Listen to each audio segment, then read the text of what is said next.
Mesdames, Mesdemoiselles, Messieurs, bonsoir et c'est parti, une nouvelle émission dénommée Suñu Art, Suñu Yelleef, nos droits, nos devoirs. Première émission avec autour de moi deux invités qu'on ne présente plus, Madame Dior Farceau. Madame Sow, bonsoir et merci d'avoir bien voulu accepter notre invitation. Merci pour l'invitation. Également à ma droite, Ibrahima Kane. Ibrahima, bonsoir. Bonsoir. Alors, d'abord, en termes d'explication, Suñu Art, Suñu Yelleef, comment en est-on arrivé là? Il s'agit d'une initiative de l'ASPAD. L'ASPAD, pour ceux qui ne le connaissent pas, c'est le laboratoire d'analyse des sociétés et pouvoirs Afrique Diaspora. Oui, en partenariat avec Sud FM, Sen Radio, mais aussi d'autres partenaires. On peut signaler OSIWA, on peut signaler également l'Université Gaston Berger de Saint-Louis, la Direction des droits humains, le ministère de la Justice, IPAR, AJS, à noter également Enrich Ball. Beaucoup de partenaires avec nous pour justement parler aux Sénégalais et aussi à la diaspora, quelle que soit leur destination. Oui, Suñu Art, Suñu Yelleef.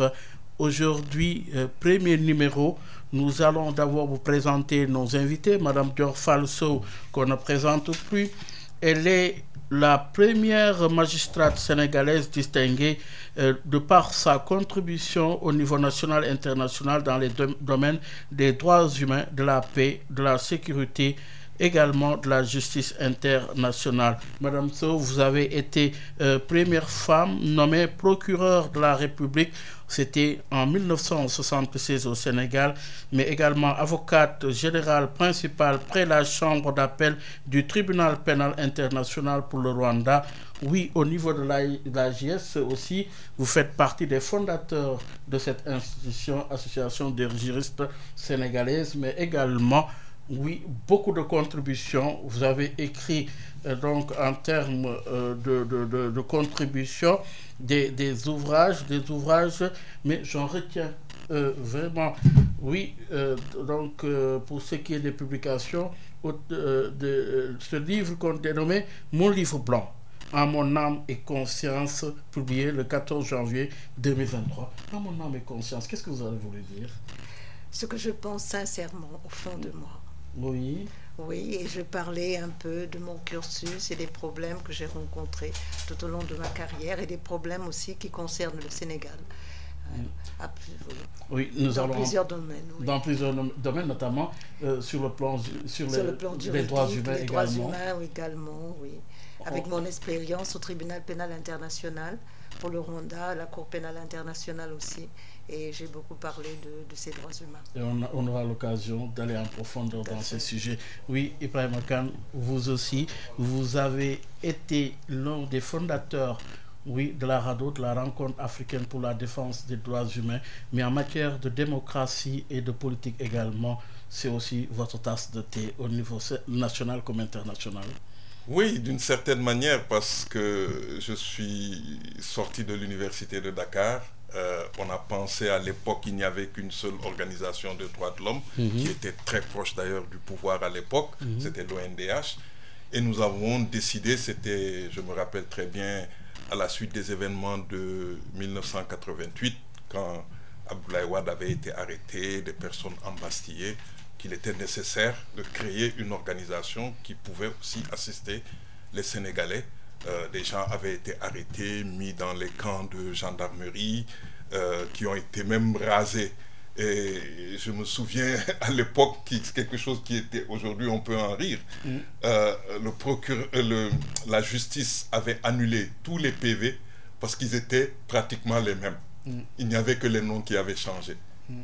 Et à l'époque, ça montrait à quel point il y avait nécessité de se battre pour que un état de droit existe au Sénégal. Oui. Et à l'époque, si vous vous souvenez aussi, il y avait beaucoup de torture.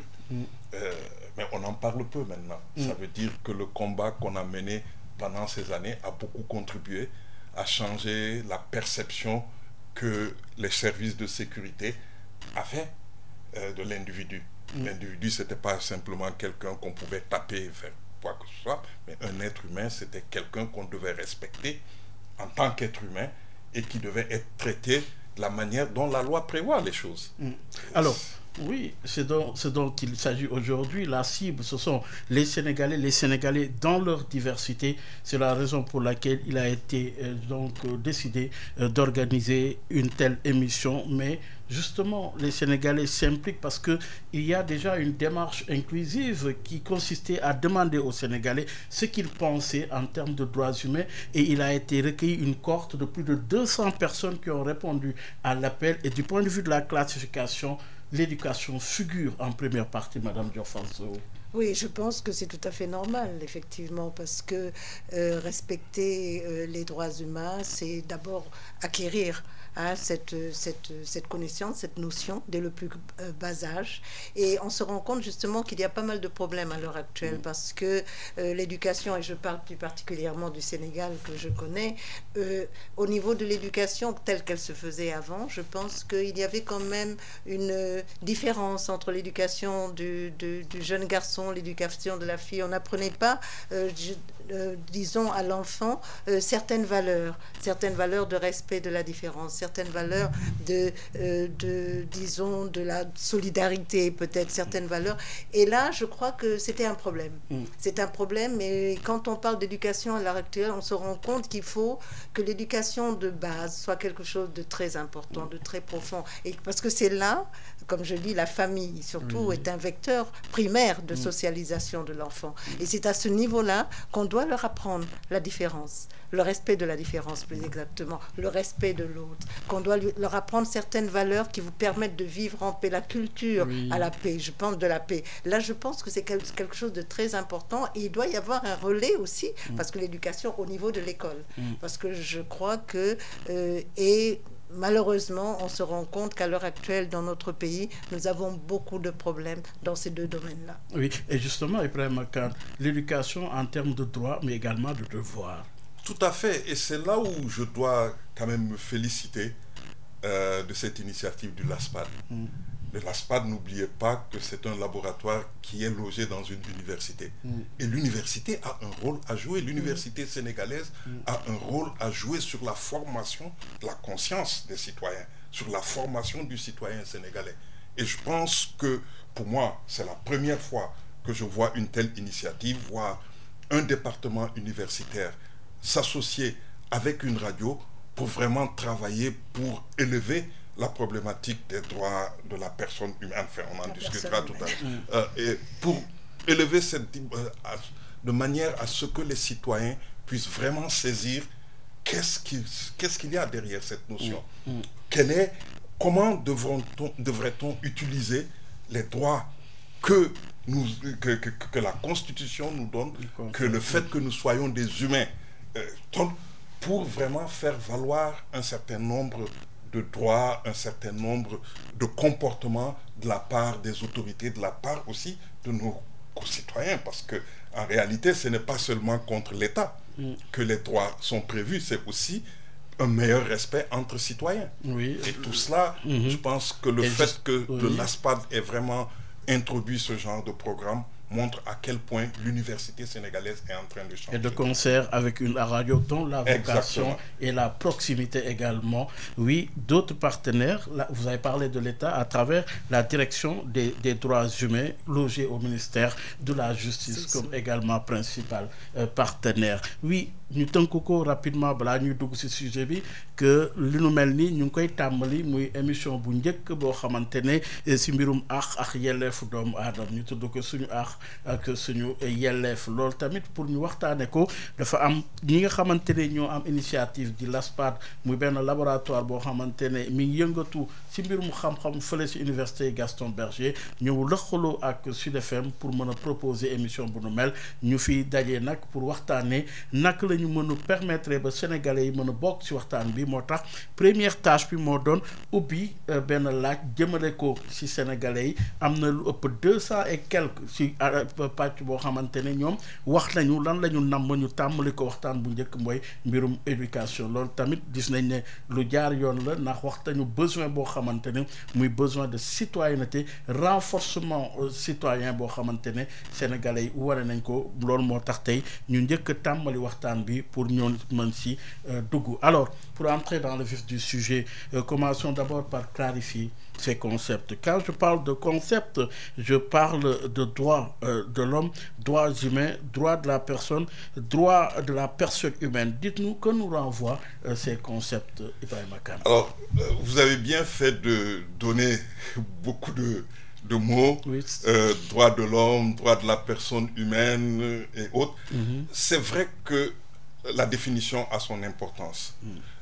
Au début, dans les années 1789, quand les Français ont élaboré une déclaration des droits de l'homme et du citoyen, c'était les droits de l'homme en tant que masculin. On avait oublié la majorité de la population qui était à l'époque des femmes. Plus tard, la Déclaration universelle des droits de l'homme a dit l'homme avec grand H, avec l'idée que dans le grand H, on pouvait voir l'homme et la femme. En 1993, quand il y a eu la conférence de Vienne sur les droits de l'homme, dans la série de conférences que à l'époque Boutros-Ghali avait organisé, on est arrivé à un concept de droits humains en essayant de faire évoluer l'idée que ça concernait que les humains. Mais à y regarder de près, droits humains, ça peut aussi présupposer droits inhumains.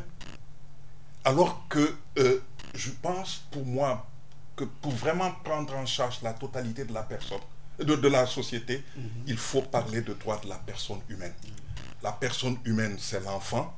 La personne humaine, c'est la femme. La personne humaine, c'est l'homme.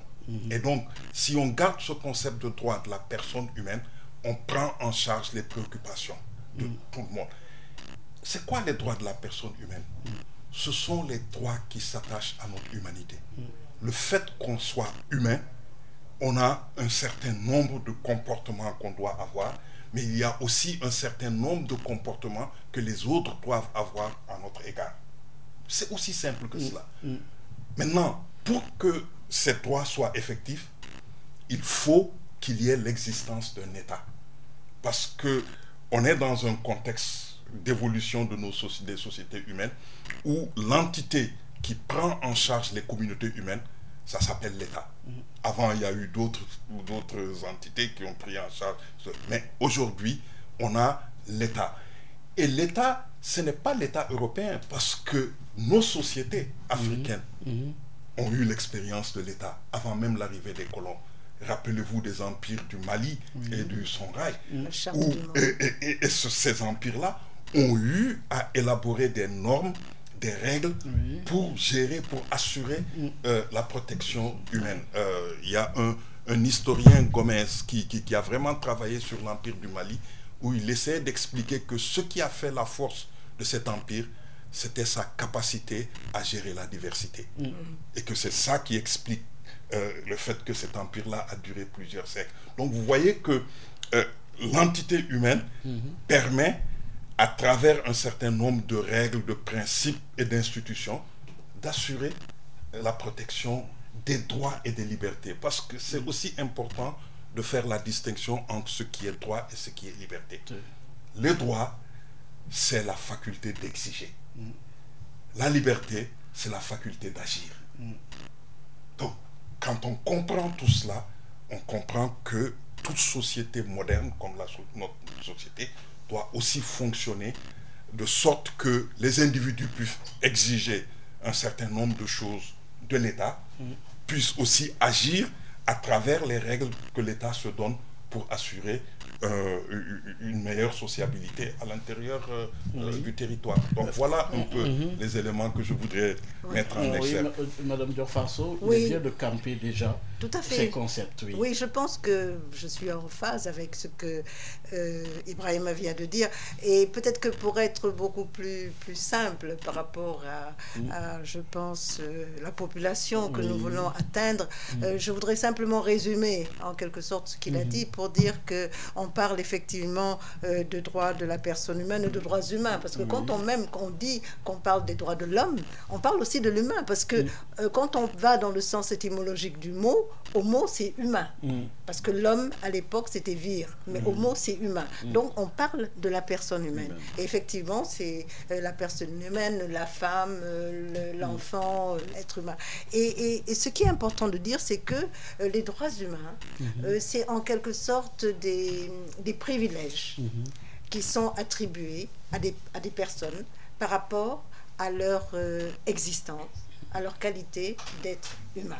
Ce sont des privilèges qui sont inhérents à la personne humaine. Donc, et ces privilèges-là, c'est l'État. Il l'a dit, hein, ça je le résume peut-être, c'est l'État qui doit s'engager d'abord à le respecter. Parce que l'État doit respecter. Avant de le garantir. Et ensuite de le faire respecter. Il doit le respecter et le faire respecter. Et je pense que c'est très important. Il faut aussi souligner le fait que ces droits humains-là sont inaliénables. Ils sont pour la personne humaine, personne ne peut le leur retirer, personne ne peut le limiter, ni même les supprimer, même pas l'État. Donc je pense que c'est extrêmement important de le signaler. Et ensuite, je crois qu'ils sont universels, parce que cette qualité d'universel, bon, c'est discutable, il y a des gens qui discutent sur cette universalité, de plus en plus, les gens tentent à dire, on va peut-être en discuter, je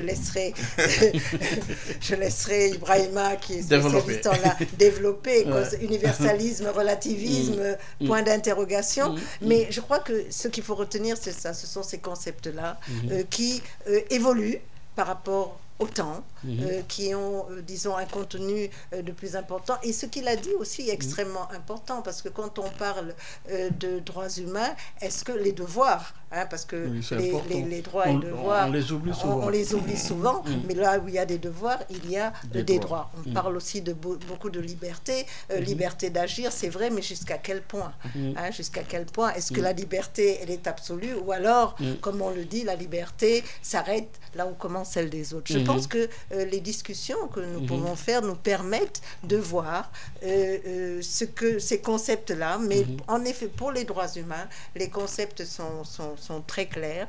Hein, ce sont des droits qui sont inaliénables, indivisibles, parce qu'il suffit, bon, et on parlera peut-être des différentes générations de droits humains, et à ce niveau-là, je pense qu'on pourra un peu voir... mais on en parle parce que souvent on pense que c'est une création de l'Occident. Pour rapporter en Afrique finalement, est-ce que ce serait bien aussi, ce serait bien également de préciser, oui, quelle est la part de l'Afrique dans la définition de ces concepts aussi? Non, vous savez, moi, c'est aussi un peu mon problème, parce que on dit souvent, on met tout le temps un peu l'Afrique comme ce continent qui n'a rien fait, qui n'a rien créé, mais quand on vous dit que la charte du Mandé date de 1236. 1236, c'est la charte du Mandé qui a été élaborée donc après l'expulsion de l'oppresseur qui avait campé, qui avait au Mali par Soundiata Keïta, et il a réuni un peu ce qu'on appelle les notables, l'assemblée des notables, et ses chasseurs qui étaient donc son groupe, et c'est là qu'ils ont décidé d'élaborer la charte du Mandé. Et la charte du Mandé parle en quelque sorte des droits, donc des droits humains, de ce qu'il faut faire, de ce qu'il faut éviter, la protection des gens.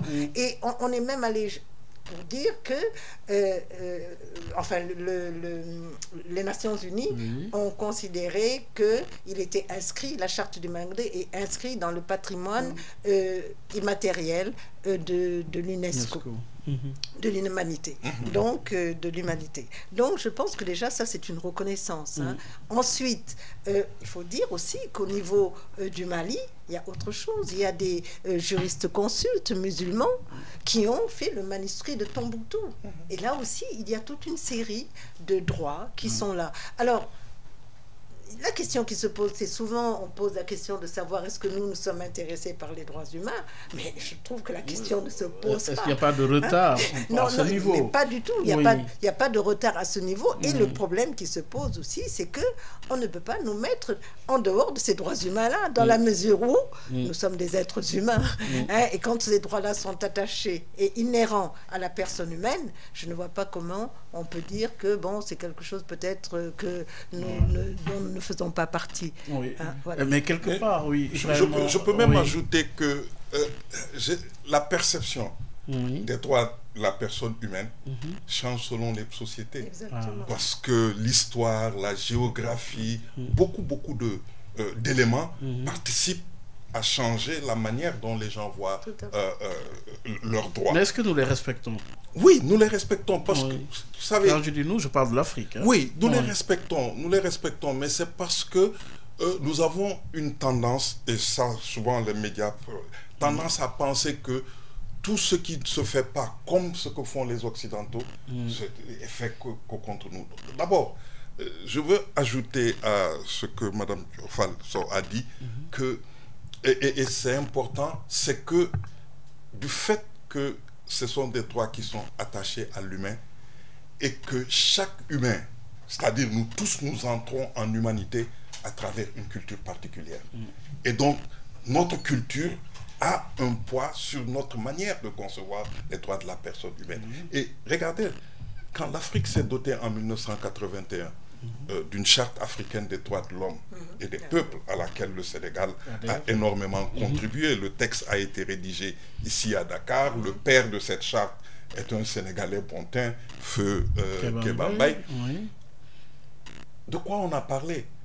On a parlé des droits de l'homme et des peuples. Et dans ces concepts de droits de l'homme et des peuples, l'Afrique a même fait œuvre utile dans le sens où elle a apporté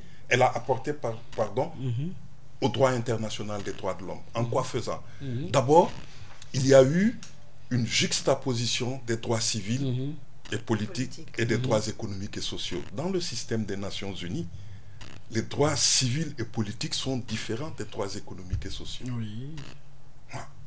En Afrique, ce sont les mêmes. Il faut les distinguer ou non, les lier. Ce sont les mêmes. Et la charte africaine dit même que ce sont la réalisation des droits civils et politiques dépend de la réalisation des droits économiques et sociaux. Et me faisant le lien entre les droits, entre ces deux catégories de droits. La deuxième chose, c'était aussi une juxtaposition de droits individuels et collectifs. Quand vous regardez les textes onusiens, la quasi-totalité, c'est des droits individuels. Alors que chez nous, puisqu'on vit avec des communautés, il y a des droits à la fois individuels, mais aussi des droits collectifs. Et tout à l'heure, vous aviez aussi souligné la question des droits et devoirs. Ce n'est pas le premier texte à avoir intégré dans son corpus la notion de devoir, mais c'est le premier à l'avoir vraiment organisé, élaboré en détail. L'être humain a des devoirs vis-à-vis de sa communauté, la communauté a des devoirs vis-à-vis de l'État, et l'État aussi a des devoirs vis-à-vis de l'individu et de la communauté. Donc vous voyez que le simple fait d'avoir mentionné tous ces éléments-là montre que, qu'on le veuille ou pas, l'Afrique a aussi des spécificités en matière de droits de l'homme. Ce qui n'explique pas aussi le fait que nous participons en tant que communauté africaine à une communauté plus large qui est une communauté universelle. On reviendra sur ces questions d'université. Parce que même tout à l'heure, quand on parlait des privilèges des personnes, mais des groupes aussi. Parce que quand on parle aussi de droits humains, ça s'applique aussi bien à certaines personnes ou alors aussi à certaines collectivités, à des groupes. Donc je pense que là, c'est pour... Et puis même en matière de groupe, vous voyez, souvent... quand on parle de groupe, en Europe particulièrement, on pense souvent à ce qu'on appelle les minorités. Les minorités, Vous savez qu'entre les deux guerres, surtout dans les Balkans, il y a eu tellement de problèmes entre les minorités que la notion de communauté, de minorité s'est développée en Europe. Tout à fait. En Afrique, on n'a pas ce genre de problème, mais nous avons des communautés autochtones.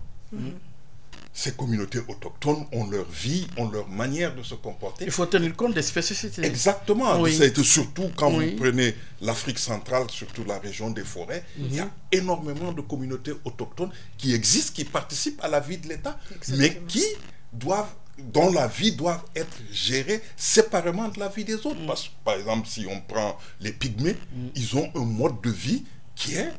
Si on les sort de la forêt, ils sont plus pygmées. Et là, nos États s'attachent, travaillent pour conserver ce genre de rapport avec ces communautés-là et faire en sorte que ces communautés-là vivent en parfaite harmonie avec le reste de la société. Là, c'est crucial, Madame Dior Sow, garantir justement la compatibilité entre ces droits fondamentaux et les réalités africaines, finalement. Oui, écoutez, moi je pense que ça c'est un problème aussi. Hein. Je pense qu'on doit, avec nos réalités africaines, on part du principe qu'il y a quand même des droits, comme on dit, qui sont des droits universels. Ils sont des droits universels inhérents à la personne humaine. Et ils sont garantis par différents textes juridiques, en commençant par la Constitution, en commençant par les conventions internationales et tout. Alors, moi, mon problème qui se pose, parce que c'est un problème, parce que quand vous dites comment garantir cette, disons, comment vous avez le mot, la compatibilité oui. entre droits fondamentaux et les réalités africaines. Et les réalités africaines.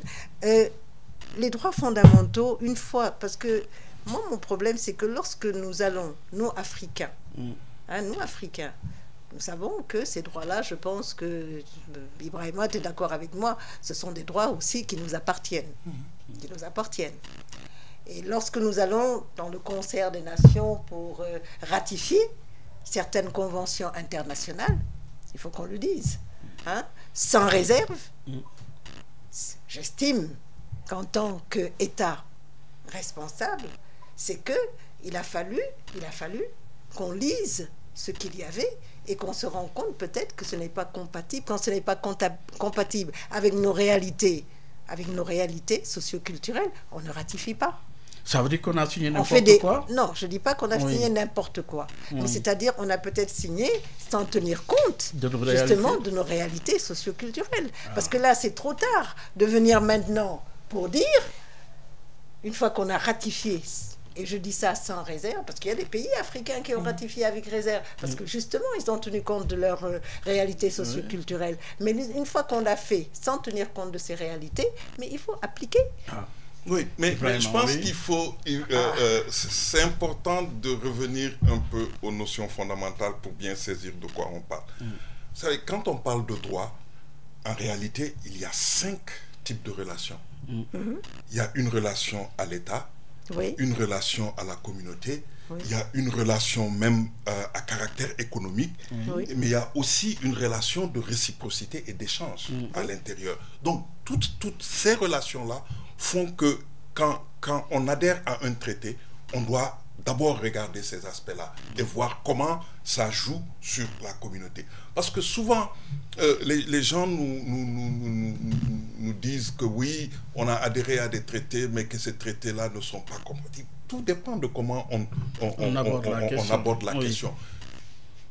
La quasi-totalité des traités de droits de la personne humaine sont des traités qui sont basés sur la non-discrimination et le respect de la dignité humaine. C'est les 2 règles cardinales des droits de la personne humaine. Et ça c'est déjà un point de départ, et ça, personne ne peut le nier. La deuxième caractéristique aussi de ces droits, c'est que en accédant à ces normes, parfois même au niveau de notre Constitution, on accepte que l'État perd. Par exemple, son impérium sur un certain nombre de choses. Article 98. Voilà. L'article 98 de la Constitution. Voilà, à partir de l'instant où l'État a ratifié, il y a des choses qu'il n'a plus le monopole sur un certain nombre de choses. Et le fait de perdre ce monopole-là, c'est aussi une manière de faire en sorte que les citoyens puissent vraiment exercer leurs droits. Alors, quand vient la dimension du fait que ça n'a pas de rapport, ça n'a pas de lien avec nos cultures. Pour sociologie, moi, si ces 2 paramètres sont respectés, on est en phase. La non-discrimination et le respect de la dignité humaine. On est en phase.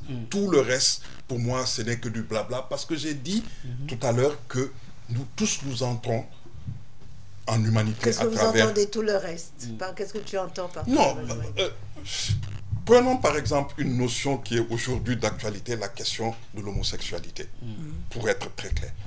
Pour moi, tant que on respecte la dignité humaine et qu'on ne discrimine pas la personne simplement sur la base de son orientation sexuelle, pour moi, tout le reste, c'est du blabla. Ce sont les deux grands paramètres qu'il faut respecter. Et au Sénégal, si vous vous souvenez, quand la question avait été posée par Obama au président Macky Sall, il avait donné une réponse pour moi qui me satisfaisait en disant personne n'a été discriminé ici au Sénégal sur la base de son orientation sexuelle et en plus on respecte la dignité de toutes les personnes. C'est pourquoi quand on a eu dans certains endroits, on exhumait des personnes parce que on pensait qu'ils avaient... Mais ça avait suscité... Mais la réponse à Obama, c'était pas tout à fait ça. Hein.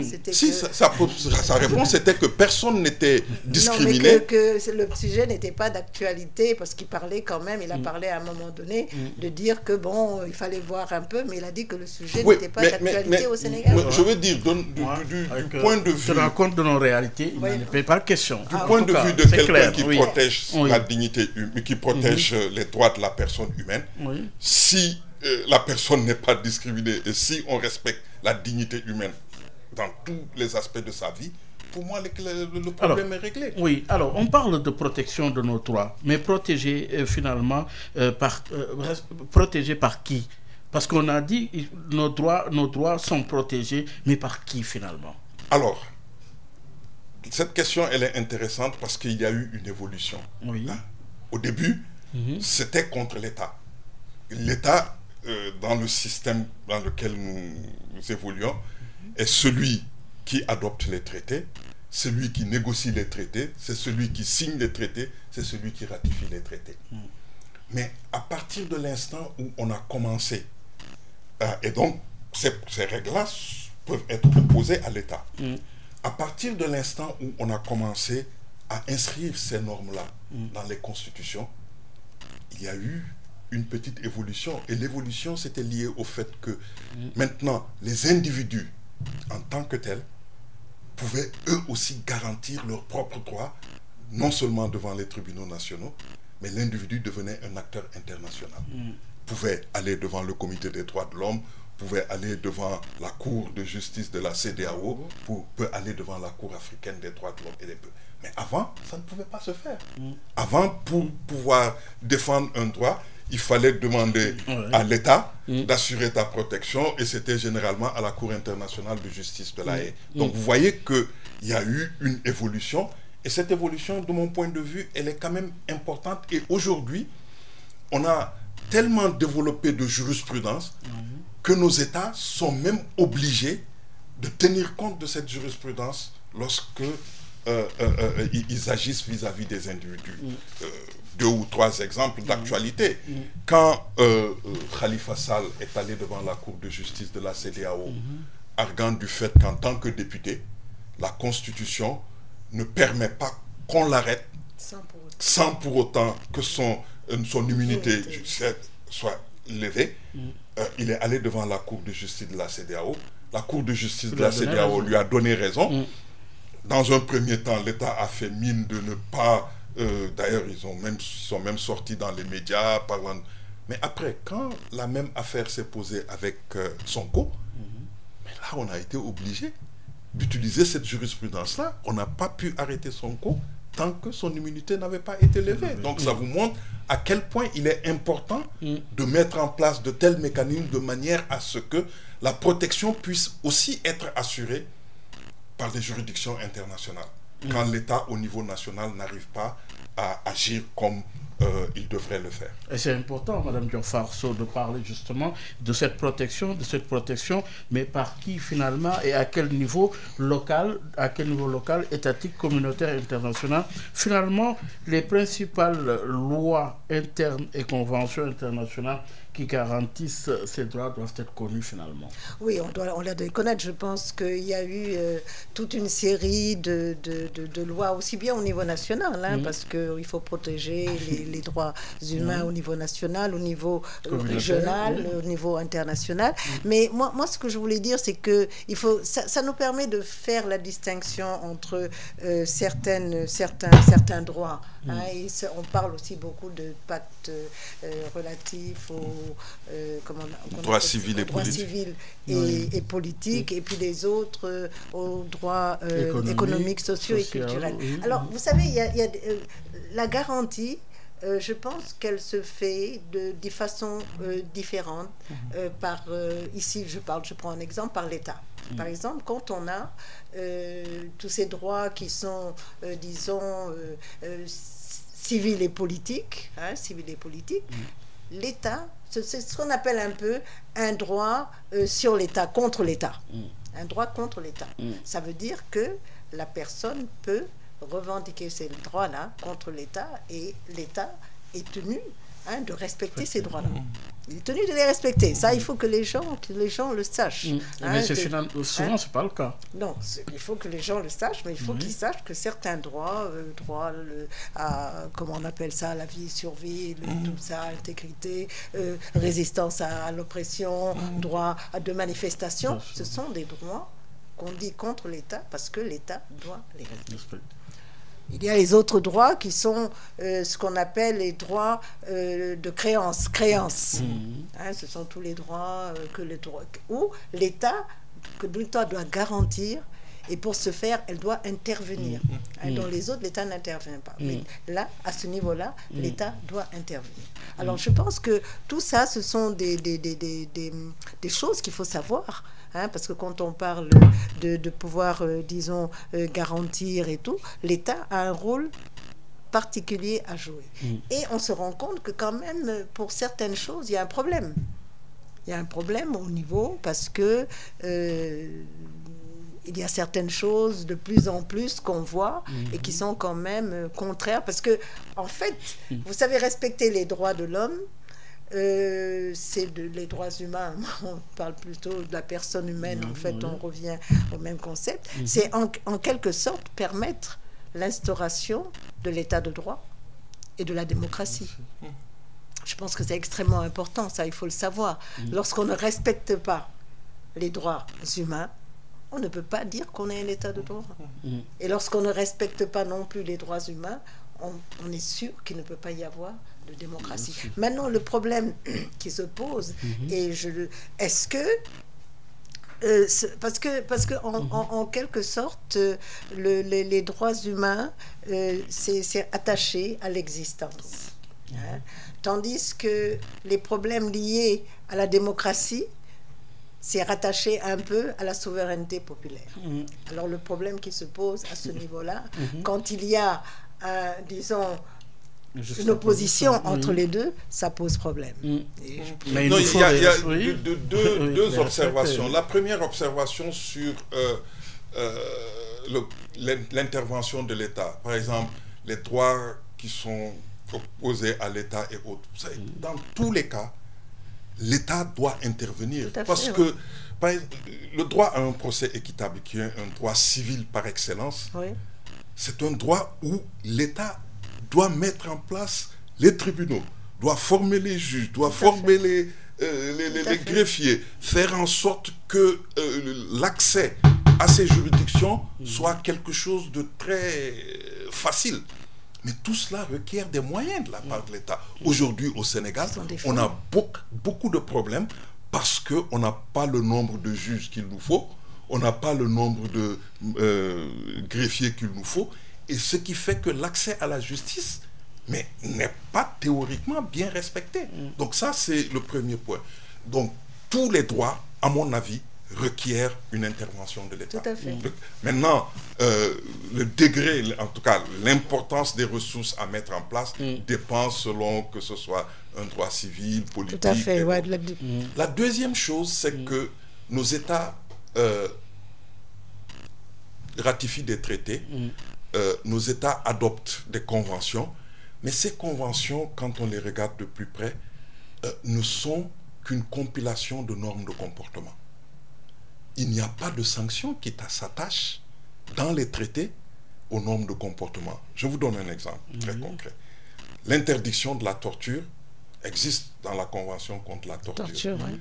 Et la Convention se garde même de définir ce qu'est un traitement inhumain ou dégradant. Elle a simplement défini la torture. Mais la Convention laisse à l'ordre juridique interne d'abord de sanctionner la torture et d'indiquer la peine qu'on encourt si on s'adonne à cette pratique, et aussi de nous dire quel est un traitement inhumain, quel est un traitement dégradant. Tu vois, c'est toujours le degré, comment dirais-je encore, de violence, le degré... Et tout ça, c'est laissé à l'ordre interne. Je dis ça parce que c'est important aussi pour nous autres citoyens de savoir que ce n'est pas seulement lorsqu'un État signe un traité, ratifie un traité, que tout est réglé. Non. Il nous faut travailler, il nous faut agir de telle sorte qu'à l'interne, pour que ces textes-là servent les populations, pour que ces textes-là aussi servent à normer des comportements. Parce que l'idée ici, c'est avoir des comportements qui sont en phase avec les engagements qui ont été pris. Alors, oui, mais là, une chose est décidée, une autre est de les respecter. Mais oui, c'est ça, et de les respecter, mais il y a un problème aussi qui se pose, parce que lorsque aussi on ratifie au niveau de certaines organisations internationales, lorsque quelquefois même il y a disons, un pouvoir contraignant, mais quid après, lorsque l'État ne respecte pas ses engagements. Qu'est-ce qui se passe? Est-ce que ces organismes, ces trucs, même, ont les capacités de pouvoir sanctionner un État souverain? Bon, peut-être que oui, peut-être que non. Je vous donne... C'est une réponse à la normande. Peut-être que... Non, pas la normande, mais peut-être que oui, peut-être que non, dans le sens où il y a dans le système international des procédures plus ou moins sophistiquées de contraintes. Oui. Si vous prenez par exemple l'UNICEF, chaque fois qu'un pays signe une convention avec l'UNICEF regarde quel est le traitement qui est réservé aux enfants et essaie de forcer l'État à changer de législation, à agir. Mais comment? Bon, mais c'est déjà un premier pas. Non, mais comment? Parce que là, il ne faut pas essayer, il faut pouvoir le faire. Au Sénégal, par exemple, l'UNICEF a pratiquement forcer la main à l'État pour adopter un texte relatif au Code de l'enfant.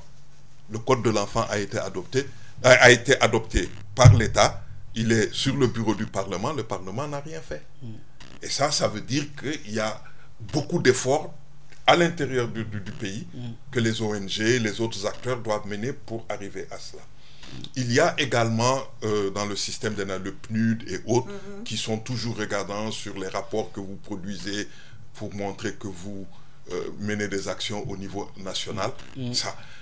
S'agissant des décisions de justice, là c'est encore plus compliqué. C'est encore plus compliqué dans la mesure où ça dépend de la volonté de l'État d'agir dans cette direction. Je prends un pays... quand j'ai dit des décisions de justice pour violation des droits de l'homme, par exemple les décisions de la Cour de justice de la CEDEAO, souvent, quand ces décisions-là ont un caractère politique, on est très regardant sur la manière d'agir. Encore que, in fine, on se rend compte que parfois l'État est obligé d'appliquer. Dans le cas, par exemple, des députés, l'État a été plus ou moins forcé à agir. Deuxièmement, la volonté politique se mesure à ce niveau-là. Vous voyez des pays comme le Niger, comme le Burkina Faso, qui, une fois que la décision est prise par la Cour des droits de l'homme d'Arusha, a aussitôt décidé d'appliquer la décision. Norbert Zongo, votre ancien confrère, et sa famille a été indemnisée, son frère a failli même être extradé récemment, c'est parce que l'État du Burkina Faso a...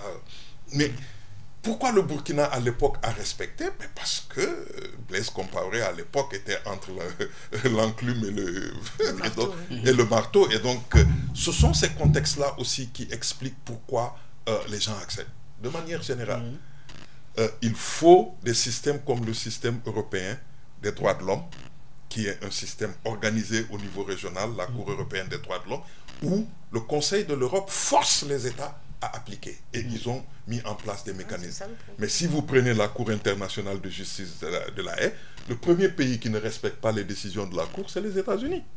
Et pourtant, c'est les États-Unis qui crient un peu partout dans le monde qu'il faut respecter l'état de droit, qui agissent même contre des dirigeants en disant qu'ils n'ont pas, qui ont violé le droit international. Alors que c'est un pays qui ne respecte pas. Donc, de ce point de vue-là, il n'y a vraiment pas de nom. Hein? Chacun, les États agissent selon leurs intérêts. Selon leurs intérêts, il nous faut les signer, mais aussi il nous faut les respecter. Le Sénégal souvent est réputé pays qui signe toutes les conventions, mais est-ce que le Sénégal les respecte finalement? C'est-à-dire, il y a quand même eu, et je pense que par rapport à l'action, et puis il faut saluer l'action de la société civile, mais moi je dis souvent que il y a beaucoup de choses qui ont été faites, mais il y a beaucoup de choses qui restent encore à faire, parce que, vous savez, une fois qu'on a signé, comme je le dis, les conventions internationales, sans réserve, il faut les appliquer. Il n'y a plus le temps de dire, oui, nos valeurs, telles valeurs socio-culturelles. Il faut les appliquer. Hein, juridiquement, on n'applique pas ces conventions d'application même immédiate. Sauf si on dit que l'État doit prendre des mesures pour faire telle ou telle chose. Sinon, c'est d'application immédiate. Et le problème, je sais qu'il y a beaucoup de choses qui ne sont pas appliquées. Bon, nous battons au niveau de la société civile pour ça, mais ce n'est pas toujours évident. Hein, bon, je ne cache pas qu'il y a eu pas mal d'acquis, que nous avons fait pas mal de... Regardez la loi sur la parité. Elle est là, c'est un exemple patent. Hein. Elle est là, mais la loi sur la parité, elle n'est pas appliquée. Elle résulte de toutes aussi les conventions qui ont été signées. Même ici, elle n'est pas aussi complète que ce qui existe dans les conventions, parce que là, elle concerne seulement au niveau des élections, pour les trucs semi-électifs, mais sinon, du point de vue dans la vie politique publique, ça ne s'applique pas. Ça ne s'applique pas. Alors, je crois qu'il y a quand même pas mal de choses sur lesquelles il faut qu'on continue à se baser. Et l'autre problème aussi, parce qu'on met aussi souvent la responsabilité de l'État, mais c'est l'Assemblée nationale qui autorise l'État à ratifier les conventions et qui doit veiller à ce que les textes appliqués soient respectés. Elle a une délégation particulière, c'est une commission particulière, c'est sa commission de délégation. Est-ce que la commission de délégation, effectivement, fait ce travail qui lui est dévolu, à savoir que les textes sont appliqués? Bon, c'est lié à plusieurs facteurs. Vous savez, si on prend l'expérience du Sénégal avec le système des Nations Unies, ces 20 dernières années, on peut dire que dans certains domaines, l'État a fait beaucoup de progrès, mais dans d'autres, il n'y a pas eu de progrès et on a l'explication. Là où l'État a fait des progrès, par exemple, le Sénégal fait partie des rares pays africains qui est à jour sur la soumission de ses rapports périodiques. Ce qui n'est pas une mauvaise chose. Mais ça dépend de la durée. Non, ça dépend de la durée. Oui, combien mais aujourd'hui... Parce qu'on peut rester, quand on dit c'est 4 ans... Mais maintenant, c'est devenu pratiquement régulier. Non, il faut vraiment dire les choses telles que... c'est devenu... Non, je vous assure, c'est devenu pratiquement régulier. Et comme disent les Canadiens, c'est à date que le Sénégal présente ses rapports. Ça, c'est un progrès. La deuxième chose qu'on peut souligner, c'est que sur des questions de procédure judiciaire, comme par exemple, le Sénégal avait été condamné pour les longues détentions les longues détentions préventives. Il y a eu des changements au niveau de la loi et parfois l'État est même condamné à indemniser des personnes qui ont subi des longues détentions préventives. Donc, mais là où le problème commence à se poser sérieusement, quand le texte a un rapport plus ou moins conflictuel avec la religion ou les traditions locales. Là, ça commence à poser des problèmes.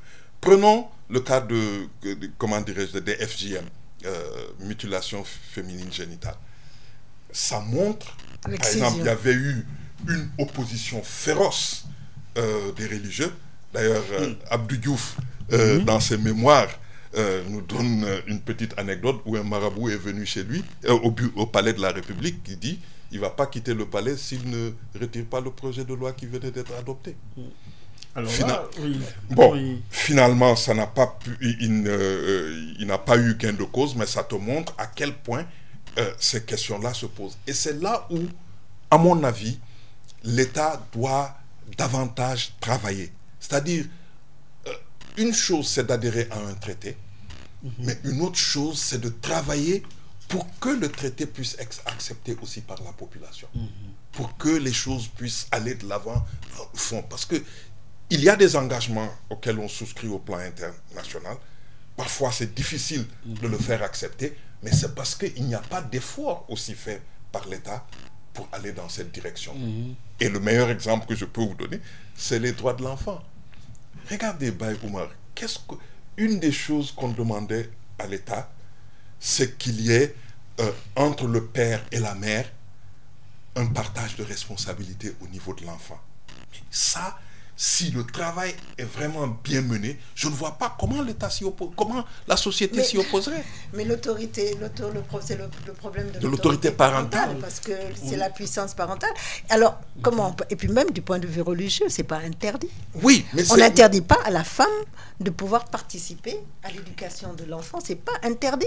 Mais alors, je ne vois pas, moi personnellement, vraiment, il y a des choses, ce sont des droits qui sont là, je ne vois pas pourquoi on ne peut pas y arriver. Bon, c'est vrai qu'il y a... Et c'est ça aussi le problème quand je dis qu'on ne peut pas ratifier, prendre des engagements internationaux. Ça n'a pas de sens. Prendre des engagements internationaux et venir après pour dire « Ah ben non, on ne peut pas les exécuter parce qu'il y a une catégorie de personnes. » Ce n'est pas tous les religieux qui... Ça, il faut bien faire la part des choses, qui disent que non, ça ne se fait pas parce que la religion a dit ça et ça. Mais non. Moi, je peux en parler parce qu'on travaille avec des islamologues. Mais il y a beaucoup de choses qui ne sont pas interdites par la religion. Ce sont des problèmes d'interprétation. On interprète la religion comme on veut. Mais je crois que là aussi, il y a un problème, je pense, moi je dirais, de volonté politique, qui est extrêmement important. Il faut que vraiment, quand on adhère à certaines choses, ou alors on ne signe pas, on ne ratifie pas, personne ne vous prend force la main pour dire signez ça, personne ne le fait. Mais Tata Dior, vous savez que ratifier un traité participe aussi d'une stratégie d'état de séduction. Oui, mais alors de séduction, mais alors là, mais c'est grave, alors là. Parce que, mais ça, c'est presque... Il faut savoir ce qu'on veut, finalement. Oui, il faut savoir mais c'est une pratique des États. Oui, mais pouvoir séduire en disant que moi, je fais ceci, moi, je fais cela. En tout cas, bon, c'est une conception, peut-être de ses responsabilités, c'est une conception de son engagement, c'est une conception aussi, moi je pense même un peu de la crédibilité qu'on peut avoir par rapport à certaines choses, parce que moi je serais mal à l'aise de dire, bon, je signe, je m'engage à faire ça et ça, et puis après de venir de ne pas le faire, parce que revenir sur des choses sur lesquelles on a dit bon, on est entièrement d'accord, on n'a pas de problème, on n'a pas au point de vue de nos réalités socioculturelles, et puis venir après pour... Mais c'est vraiment important, parce que je trouve que ce qu'elle dit là, ça a son importance, mais quand on creuse, et je sais qu'elle a certainement participé à l'élaboration du Code de la famille. Vous avez participé, non, moi mais j'ai pas participé. C'est-à-dire j'ai fait le deuxième rapport, deuxième lecture. Voilà, mais l'élaboration du Code de la famille, c'est de 64 à 72. Et ça, c'était pour doter le Sénégal d'un texte dans lequel toutes les communautés religieuses se retrouvent. Mais oui. Mais ça, 8 ans pour élaborer un texte, ça montre à quel point, parfois, l'État, s'il s'y met, il peut obtenir des résultats. Mais c'est un texte hybride. Ça a été le Code de la famille, c'est un texte. Oui, mais quel que soit le texte qui pose. Mais ça a été accepté. Bon, ça a été accepté. C'est un code qui est là, mais c'est pas un code qui est facile à appliquer. D'accord, mais on applique progressivement. Et on parle du Code de la famille à l'époque. Si on va faire à l'époque, quelles étaient les personnes qui étaient présentes au niveau du Code de la famille? Il n'y avait qu'une femme. Et qui était même un peu responsable, Caroline Faye. Avec une seule femme. Mais c'est passé au Parlement aussi. C'est passé au Parlement, on est d'accord. C'est un code qui est là. Et le Sénégal, non seulement ça qui est là, mais qui a été le premier pays à avoir un code de la famille. Et tous les codes de la famille ont été... tous les pays de la sous-région se sont inspirés du code de la famille. Et ce que je ne comprends pas, parce qu'il y a certains problèmes d'autorité parentale par rapport à la religion, mais des pays nous ont dépassé depuis longtemps, le Mali et d'autres pays, parce qu'ils ont eu l'autorité parentale. Alors il y a des problèmes qui se posent. Je pense, comme tu dis, moi j'aime bien creuser comme toi aussi, Ibrahima, il faut qu'on creuse ces problèmes-là. Il faut qu'on pose ces questions. Pourquoi alors qu'on se met en disant la religion, alors que la religion a bon dos, moi c'est ce que je dis souvent, alors que d'autres pays musulmans, comme nous, pratiquants, comme nous, ont estimé que c'était quelque chose de tout à fait possible.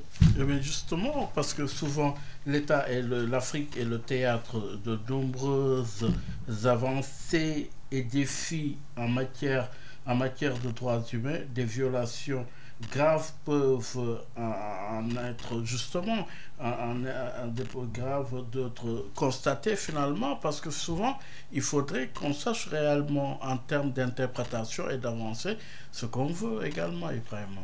Oui, mais si vous prenez la Charte africaine des droits de l'homme et des peuples, mais à l'origine c'était les massacres de Centrafrique et du Zaïre, où quand Mobutu a tué des centaines d'étudiants à l'université de Lubumbashi et l'empereur Bokassa avait tué des enfants parce que ces enfants manifestaient contre les uniformes qu'on exigeait de leurs parents. Et c'est grâce à ça que Senghor, avec d'autres leaders africains, ont décidé de doter l'Afrique de la Charte. À l'époque, en 81, il n'y avait pas beaucoup de progrès dans le domaine des droits des femmes. Il n'y avait qu'une seule disposition dans la charte qui concernait les droits des femmes. Fait le protocole voilà. de Maputo. C'est pourquoi je veux dire le caractère évolutif. Ça c'est très significatif. Exactement. Mais quand même, il y a eu de l'ouverture. Il y a eu le protocole à la charte sur les droits des femmes. Le protocole additionnel, oui. Le protocole de Maputo. Voilà, une année après l'adoption de la Convention des droits de l'enfant, l'Afrique a adopté la Charte africaine des droits et du bien-être de l'enfant, qui prenait de manière vraiment très spécifique les préoccupations africaines. Comme par exemple, une chose fondamentale qui peut même surprendre, en Afrique, l'enfant est quelqu'un qui a moins de 18 ans. Alors que dans la Convention des droits de l'enfant, c'est 16 ans. C'est 16 ans. Vous voyez que on peut faire des progrès quand on veut. Aujourd'hui, on a... la Convention des droits de l'enfant, c'est 18 ans? Non, c'est 16. C'est entre 16 et 18. C'est 18 ans. Vérifiez. et aujourd'hui, on a un protocole sur les droits des personnes âgées qui n'existe pas au plan international. On a un protocole sur les personnes vivant avec un handicap. Donc, il y a des progrès qui sont faits. Mais en même temps, ce qui pose vraiment de difficultés, c'est le fait que les mécanismes qui sont chargés de mettre en œuvre ces textes, n'ont pas les moyens pour mener à bien leur action, et quand elles prennent des décisions comme la Commission africaine ou la Cour, peu des États les appliquent. La Cour africaine des droits de l'homme a fait une évaluation de la mise en œuvre de ces décisions, et on est arrivé à près moins de 20%.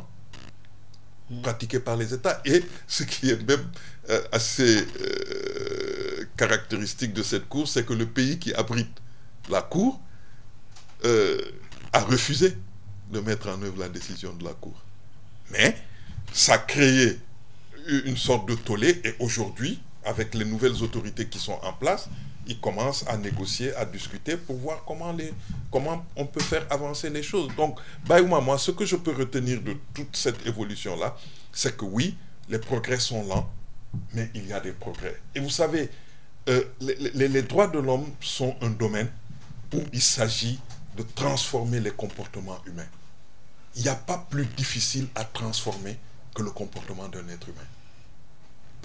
Très difficile à transformer. Voilà, mais c'est tout. C'est tout. Et ça requiert énormément d'actions, énormément de choses, et parfois même beaucoup de réticence. Prenez notre voisin, la Gambie. qu'est-ce que Yahya Jammeh n'a pas fait en Gambie? Mais depuis que Yahya Jammeh a quitté la Gambie, mais jusqu'à présent, quels sont les changements qui ont été introduits dans le pays? Même la constitution que les gens ont voulu doter le pays pour montrer qu'il y a vraiment un changement de direction, cette constitution a été refusée par les politiciens. Donc vous voyez que les progrès sont très très très lents à venir sur notre continent, mais cela ne doit pas vraiment constituer une excuse.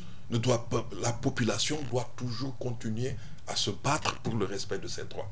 Parce que c'est à elle, au fond, c'est elle seule qui peut faire bouger les lignes, qui peut amener les autorités à changer, qui peut amener les autorités à bouger. Tout le combat qu'on a mené, Baye Oumar, ces derniers temps dans notre pays, c'était lié à ça. Au fait qu'on doit se battre pour que nos autorités respectent nos droits. Et justement, entre nos droits justement à respecter et nos devoirs, le débat est en cours et c'est l'occasion de vous remercier pour dire tout simplement qu'on est arrivé au terme de cette émission. Je veux vous remercier, Diop Farso. Merci beaucoup, Baye Oumar. Merci encore vraiment. une fois. Merci. Ibrahima, oui, l'occasion est venue pour parler de nos droits et de nos devoirs. Certainement, et on souhaiterait que cette émission soit la leur. Que vraiment une émission des citoyens, qu'ils puissent poser des questions auxquelles les gens pourraient répondre et qu'ils puissent vraiment interagir avec l'équipe de cette station pour qu'ils connaissent leurs droits, mais pour que aussi on les aide à mieux défendre leurs droits. Ainsi s'achève le premier numéro sur Art sur Yelef. Rendez-vous dans 15 jours.